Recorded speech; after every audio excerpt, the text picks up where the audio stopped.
ये कहानी राजा और चोर की है। धौलपुर गांव में एक चालाक चोर रहता था। वो इतनी सफाई से चोरी करता था कि किसी की पकड़ में नहीं आता था। लोगों का मानना था कि वो किसी की आंख से काजल चोरी कर लेगा तो कभी किसी को भनक तक नहीं लगेगी। गांव में चोरी करते करते अब उसे बोरियत होने लगी थी। वो दूसरे चोरों के बीच अपनी धाक जमाना चाहता था। उसने सोचा क्यों ना राजधानी जाकर राजमहल में सेंध मारी जाए। इससे दूसरे चोरों के बीच उसका रुतबा बढ़ेगा और ये सोचकर वो राजधानी आ गया। अब समस्या ये थी कि राजमहल में चोरी की कैसे जाए। वहाँ सुरक्षा में पहरेदार 24 घंटे तैनात रहते हैं। कई दिनों तक रेकी करने के बाद उसने ध्यान दिया कि महल के ऊपर जो घड़ी लगी है वो समय बताने के लिए हर घंटे बजती है। चोर ने दिमाग में एक विचार आया।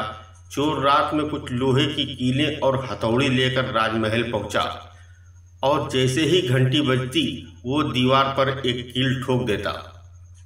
इससे घंटी की आवाज़ में हथौड़े की आवाज़ दब जाती और किसी को पता भी नहीं चलता। इसी तरह उसने 12 कीलें ठोक दी। उन कीलों का सहारे वो महल के अंदर दाखिल हो गया और हीरे जवाहरात चोरी करके रफू चक्कर हो गया। अगले दिन जब राजा को चोरी का पता चला तो उसे ये जानकर बड़ी हैरानी हुई कि इतनी सुरक्षा के बावजूद भी कैसे राजमहल में चोरी करने में कामयाब हो सकता है। राजा ने नगर सिपाहियों की संख्या बढ़ाने का आदेश दिया और कहा कि कोई भी आदमी रात में घूमता नजर आए तो चोर समझकर गिरफ्तार कर लिया जाए। दरबार में ऐलान के वक्त चोर भी भेष बदलकर मौजूद था।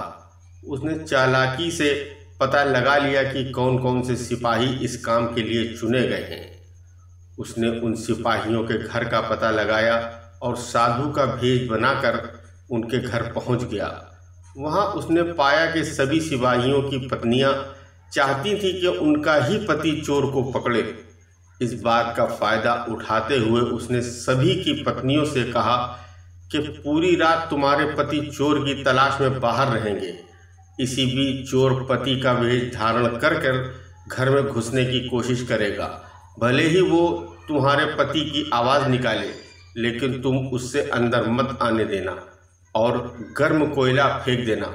इससे चोर घायल हो जाएगा और पकड़ा जाएगा। पत्नियों ने हामी भर दी। वहीं सिपाही पूरी रात गश्त करते रहे और चोर की तलाश करते रहे। सुबह के 4 बज गए थे। सभी सिपाही चोर को ढूंढते ढूंढते थक गए। तभी सारे सिपाहियों ने सोचा कि अब घर चलकर थोड़ा आराम कर लेते हैं। जब वो घर पहुंचे, घर का दरवाज़ा खटखटाया तो पत्नियों को शक हुआ। उन्होंने सोचा कि साधु की बात सच हो गई। ज़रूर ये चोर है जो भेष बदल कर आया है। वो जलता हुआ कोयला अपने थालियों में लेकर आई और इससे सारे सिपाही घायल हो गए। उन्हें अस्पताल में भर्ती करना पड़ा। दूसरे दिन राजा को जब सारी बात पता चली तो वो चिंतित हो गए। उन्होंने फौरन कोतवाल को आदेश दिया कि जितनी जल्दी हो सके उस चोर को पकड़कर हाजिर किया जाए। कोतवाल ने शहर में पहरा देना शुरू कर दिया। इस दौरान कोतवाल को एक युवक आता दिखाई दिया। कोतवाल ने उस लड़के से पूछा, कौन हो तुम? युवक ने कहा, मैं चोर हूँ। कोतवाल को यकीन नहीं हुआ। भला इस तरह कोई खुद को चोर कैसे बता सकता है? उसे लगा युवक मजाक कर रहा है। कोतवाल ने आगे कहा, अगर तुम चोर हो तो चलो, तुम्हें जेल में बंद करने का आदेश मिला है। वो युवक फौरन तैयार हो गया। कोतवाल उसे लेकर एक कमरे में गया जिसे देखकर चोर बोला कि कोतवाल साहब, इस जेल में तो कोई भी खोल सकता है। कोतवाल बोला, इसे खोला नहीं जा सकता। चोर बोला, आप अंदर जाइए, मैं बताता हूँ इसे कैसे खोल सकते हैं।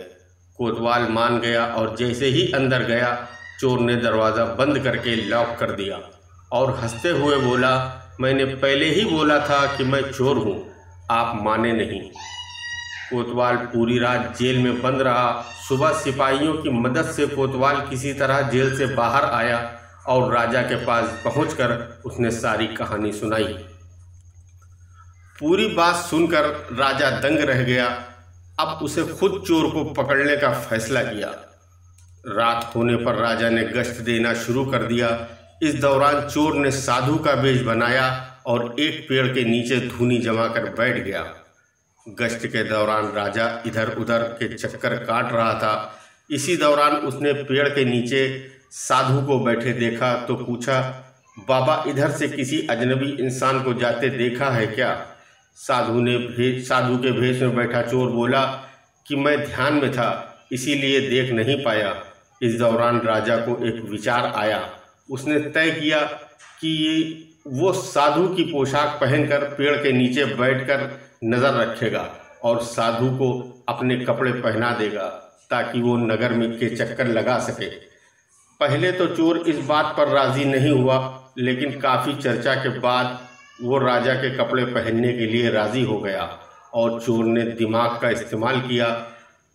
राजा साधु के भेष में पेड़ के नीचे बैठ गया।